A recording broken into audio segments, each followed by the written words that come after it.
दिव्यलोक से संदेश सोमवार 26 जुलाई 1999 प्रातः 10 बजे।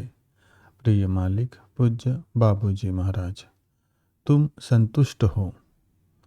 मैंने उस विषय का उल्लेख किया है जो चारों ओर फैल रही गलत अफवाहों से संबंधित है और तुम्हें परेशान कर रहा है। यह विषय हमारे कुछ अभ्यासियों को भी अशांत कर रहा है। मेरा पुत्र इस समय इस विषय में हस्तक्षेप नहीं कर सकता है। उन्हें दूसरे अधिक महत्वपूर्ण कार्य करने हैं।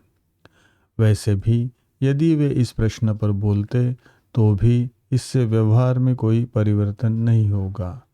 मनुष्य स्वभाव से ही वाचाल होते हैं।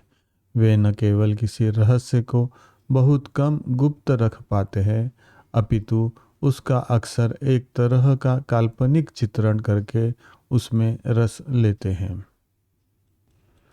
स्वप्न देखना मनुष्य की एक विशेषता है। अक्सर वे सत्य की कशीदाकारी कर देते हैं, उसे रूपांतरित कर देते हैं, जो इस पीड़ित दुनिया में कुछ लोगों के संतुलन को बनाए रखने के लिए उपयोगी हो सकता है। तुम अपनी राह पर चलती रहो मेरी बिटिया। यद्यपि यह सब कोलाहल तुम तक पहुंचता है, पर तुम्हारे अकेले होने का एक अच्छा पहलू यह है कि कम से कम तुम इस झगड़े से बाहर हो। तुम्हारा मार्ग भिन्न है। तुम्हारे बिना ये संदेश इस रूप में नहीं आ पाते और न ही उन्हें छापा जा सकता था। अपनी शक्तियों को हमारी सेवा करने के लिए बचाओ। अपनी ऊर्जाओं को अनावश्यक रूप से खर्च मत होने दो। केवल हमारी सेवा में रहो।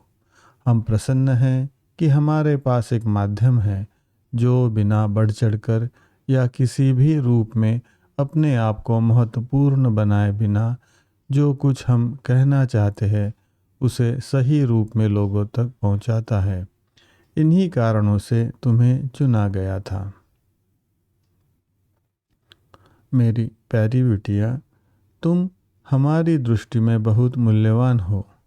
तुम्हें हमारा सारा प्रेम प्राप्त है, इसे मत भूलो और अपने आप को कसूरवार मत समझो व्यर्थ के कारणों से, जैसा कि तुम करती हो।